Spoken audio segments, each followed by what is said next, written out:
Hoy en Inmigrantes, el camino hacia un sueño, tuvo que dejar a su hijo para ir detrás de una mejor vida para ambos. Ahora depende de convencer a Inmigración que aprueben su caso de asilo. La abogada Meredith Brown nos explica qué ha cambiado en el proceso de los casos de asilo a partir del inicio de la presidencia de Donald Trump. Repasaremos las últimas medidas del gobierno y analizaremos las consecuencias para una comunidad inmigrante que está en alerta máxima. Bienvenidos a nuestro encuentro semanal con las historias que reflejan el desafío diario de vivir como inmigrantes en los Estados Unidos. Mujeres y hombres que nos comparten su vida, sus sueños, sus logros y también sus temores. Una comunidad que formamos entre todos y en la que tú también puedes participar compartiéndonos tu historia o enviándonos tus preguntas a los medios que aparecen en pantalla. Millones de mujeres centroamericanas luchan cada día en este país para alcanzar el sueño americano. Ese es el caso de Flor, una mujer valiente que tuvo que sobreponerse al dolor de tener que dejar a su hijo para poder ofrecerle un mejor futuro desde ese país. Conozcamos su historia. Es tal vez el monumento más reconocido de los Estados Unidos. Su presencia en las puertas de la ciudad de Nueva York ha dado la bienvenida a visitantes de todo el mundo desde hace más de un siglo. En su antorcha brilla aún la esperanza que muchos tienen de vivir una vida mejor, de lo que para los inmigrantes centroamericanos se trata el sueño americano. Mi nombre es Flor Padilla, del municipio de Huaymango, departamento de Ahuachapán, El Salvador. Es bonito el municipio. El pueblo de allá donde vivía es bonito. Hay muchos lugares turísticos. Yo siempre me crié con mi abuela porque mi mamá trabajando, siempre mi abuela nos cuidaba. Con la madre trabajando y su padre en los Estados Unidos, su abuela se convertiría en su principal apoyo. Flor la acompañaría frecuentemente en la venta de comales en el mercado principal de Huaymango. A veces llevábamos comales de barro y decía la abuela, ayúdame.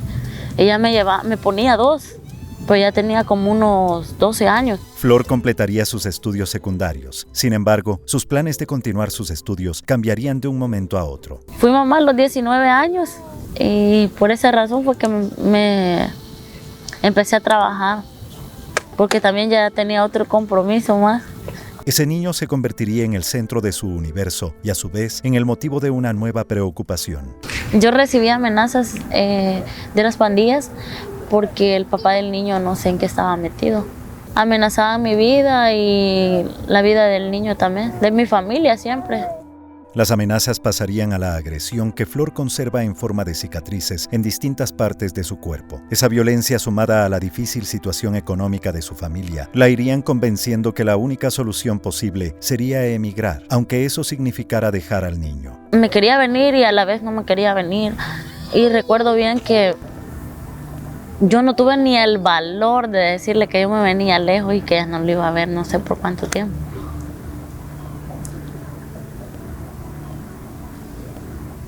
Y yo lloraba y hasta la vez me duele. Le dije yo que me iba a trabajar a San Salvador como siempre me iba. Le dije yo que me iba a trabajar a la capital y que dentro de 15 días iba a regresar. Flor dejaría su corazón en Huaymango para emprender el mismo viaje que otros miles han transitado al cruzar el río Suchiate desde Guatemala hacia la República Mexicana. Yo no me traje a mi hijo porque tenía miedo y pues la verdad decía, es bien difícil el camino y pues... Ese camino arduo y lleno de peligros que la llevaría hasta las puertas mismas del sueño americano. Casi 7 meses tardé. Me tuvieron encerrada en una bodega y yo me quería salir ahí. Y no me dejaban pero ni ir a comprar ni nada. Y mi vida era llorar y llorar y llorar. Lloraba por una cosa y lloraba por la otra. Lloraba porque había dejado el niño. No sabía qué pasaba con él. Casi no tenía comunicación cuando yo venía en el camino. Finalmente, Flor sería liberada por los coyotes y solicitaría asilo a la patrulla fronteriza una vez adentro de los Estados Unidos. Nos llevaron a un centro de detención, de ahí nos llevaron a otro, donde le llaman la famosa hielera. Ahí estuve como un día y ya luego me dejaron salir, solo que dijo que para dónde venía y que diera la dirección de acá y la persona con quien con la que iba a vivir. Esa persona sería su padre, que residía en la ciudad de Houston, Texas, y a quien Flor no veía desde que ella tenía 12 años. Mi proceso de adaptación no fue fácil, todavía me cuesta adaptarme.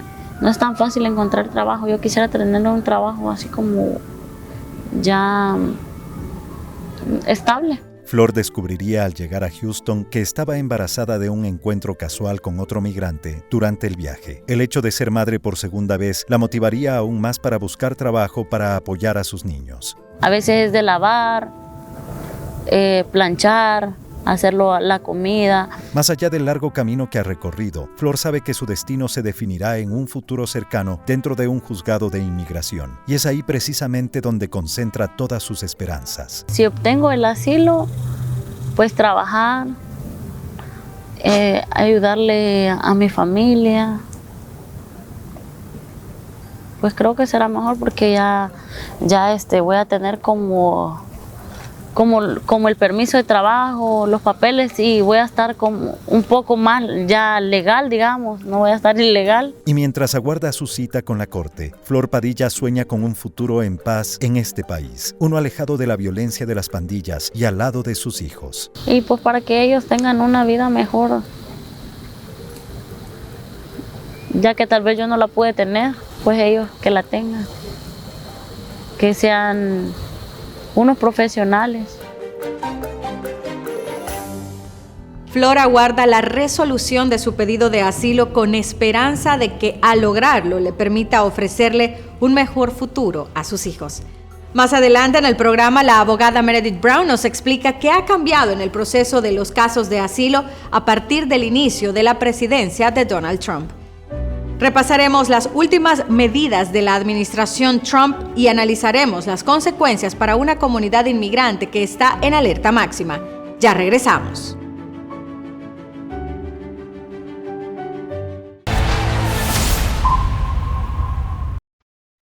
Repasemos las últimas medidas del gobierno y su impacto en la comunidad inmigrante. Además, tome nota de algunos consejos sobre cómo organizar el futuro de sus hijos en caso de ser detenido y no poder regresar a casa. La administración del presidente Donald Trump está próxima a alcanzar la marca de los primeros 100 días de gobierno, un inicio de ejercicio del poder marcado por el vértigo de sus medidas, las decisiones ejecutivas y la intención manifiesta de construir un nuevo contrato de convivencia, tanto con el mundo como dentro de las fronteras de Estados Unidos. From this day forward, our country will flourish and be respected again all over the world. We will be the envy of every nation, and we will not allow ourselves to be taken advantage of any longer.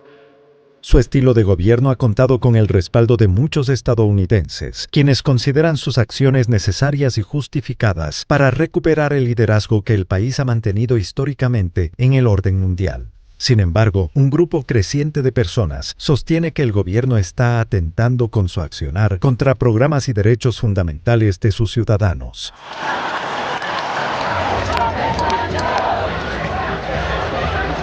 Es así como a comienzos del mes de abril se produjeron manifestaciones en más de 1.300 localidades de Estados Unidos y diversas ciudades europeas en protesta contra los despidos masivos en el sector público, los recortes en los programas sociales y de salud y las políticas de inmigración restrictivas, políticas que han causado mucho miedo y dolor dentro de la comunidad centroamericana. Las posiciones de migración de esta administración son unas donde quieren excluir a todas las personas porque ven al inmigrante como el enemigo, y ellos están imponiendo una política muy dura, muy cruel hacia las familias que solo buscan a veces amparo y fortalecen la economía de este país. Abel Núñez es el director ejecutivo de CARES-DC, el Centro de Recursos Centroamericano del Distrito de Columbia, una organización sin fines de lucro que promueve el desarrollo integral de la comunidad latina en el área de Washington, D.C.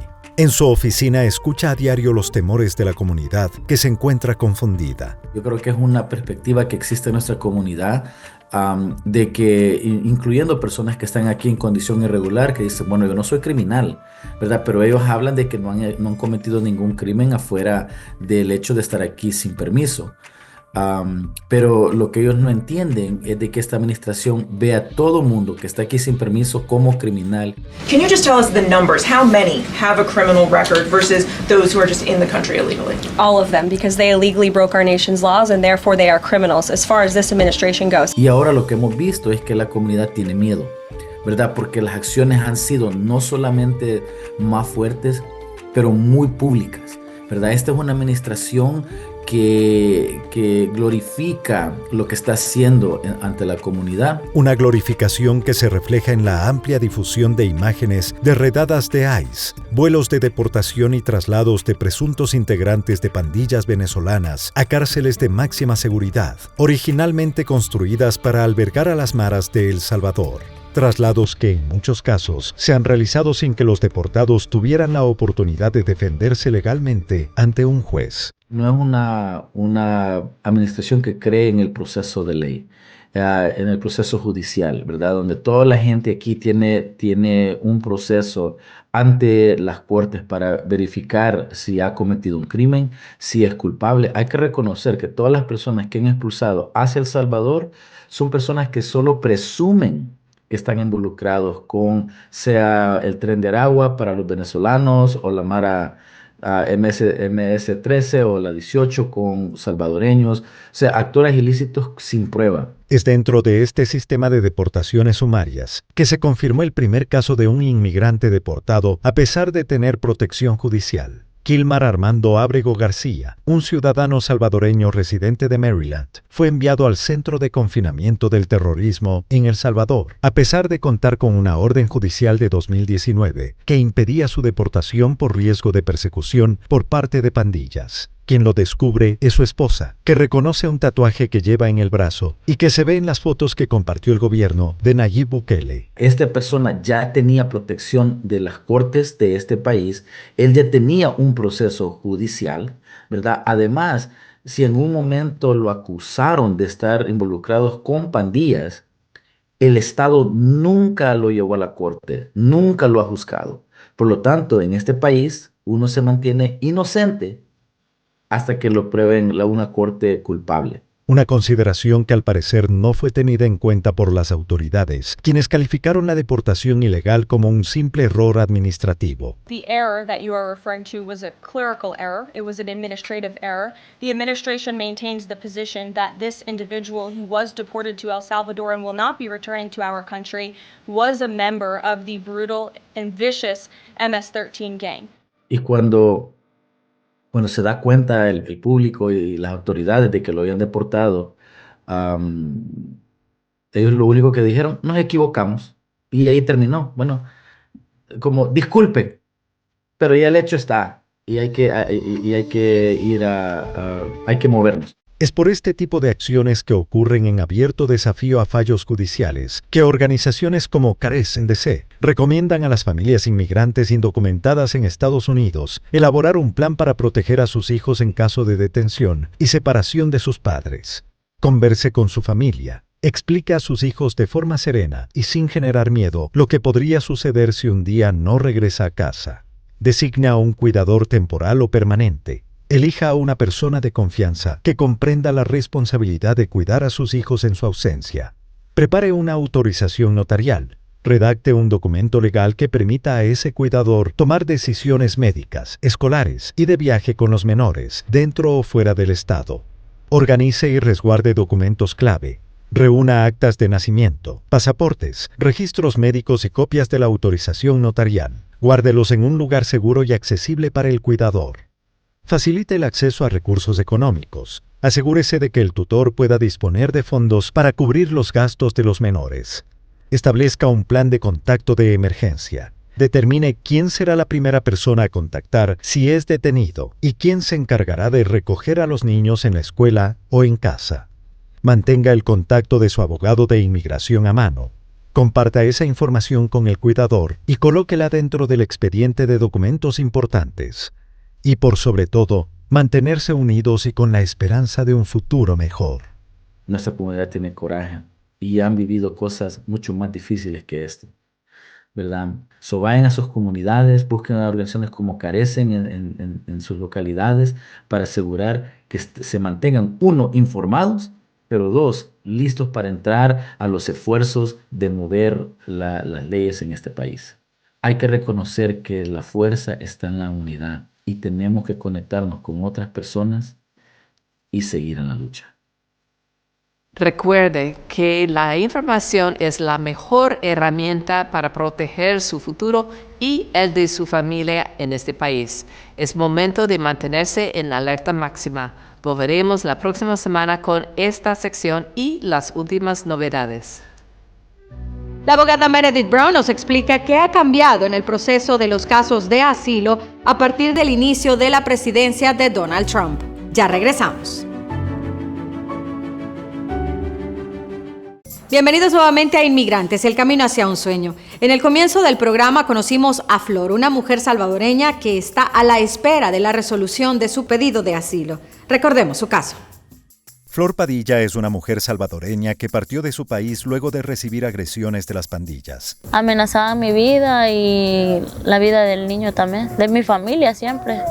Flor dejaría a su niño al cuidado de su madre y partiría con rumbo hacia el norte. En el viaje sería privada de su libertad por unos coyotes. Me tuvieron encerrada en una bodega y yo me quería salir ahí. Y no me dejaban pero ni ir a comprar ni nada. Finalmente, Flor sería liberada por los coyotes y solicitaría asilo al entregarse a la patrulla fronteriza una vez adentro de los Estados Unidos. Su destino final sería la ciudad de Houston, Texas, donde descubriría que estaba embarazada nuevamente. Su hijo es ciudadano americano. Y para hablar del caso de Flor nos acompaña la abogada Meredith Brown, especializada en temas de inmigración. Un gusto tenerte con nosotros siempre, Meredith. Bueno, sabemos que Flor es una de las miles de madres que han tenido que dejar a sus hijos en búsqueda de un futuro mejor. ¿Cómo está la situación con los procesos de asilo? ¿Cuánto ha cambiado el proceso desde que el gobierno se endureció frente a la inmigración? Bueno, siempre existe la posibilidad si uno está como perseguida en este caso y tiene miedo de regresar, si no hay protección del gobierno, ¿verdad? Pero el problema en muchos casos, en particular en El Salvador, hay un cambio de cómo está tratando a los pandilleros y crimen. Entonces, un poquito más cuesta arriba, pero todavía hay casos, por ejemplo, de violencia doméstica, aunque también eso puede cambiar.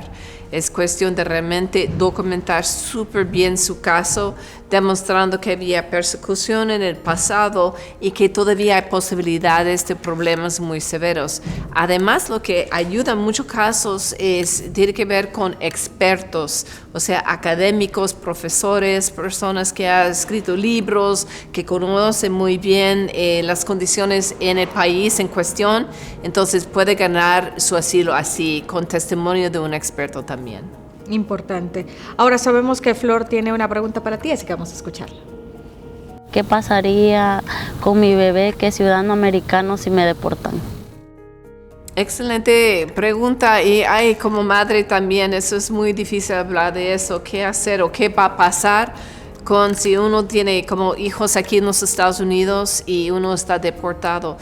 La posición de la administración Trump es que los niños pueden ir con la mamá en este caso o puede dejarlos a través de un guardián, debe acudir a una corte familiar y tener el papeleo en orden para que tengamos esa posibilidad de la protección legal de su hijo.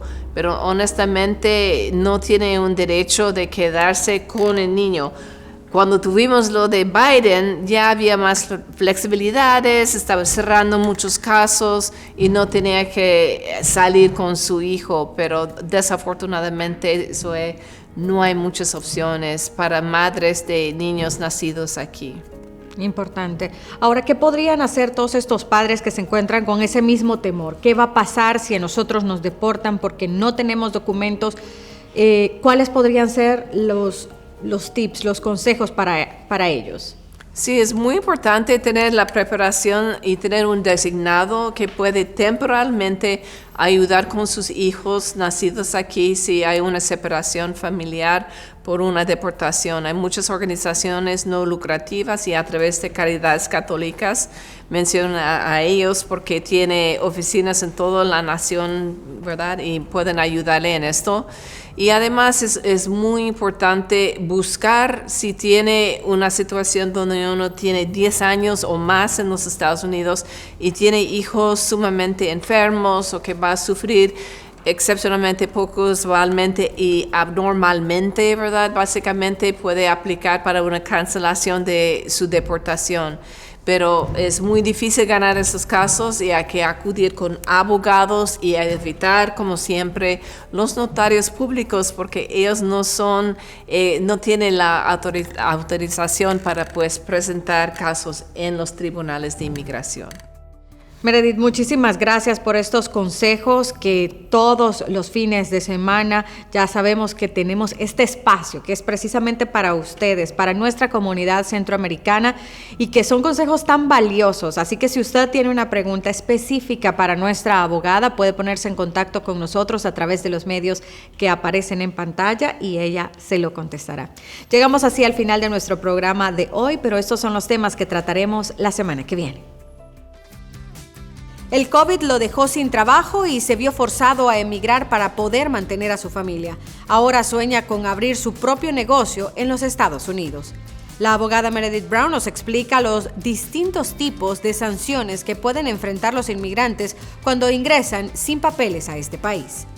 La administración Trump redobla su presión sobre los inmigrantes. Le explicamos las nuevas medidas y cómo podrían afectarlo. Eso es todo por hoy. Nos vemos la semana que viene.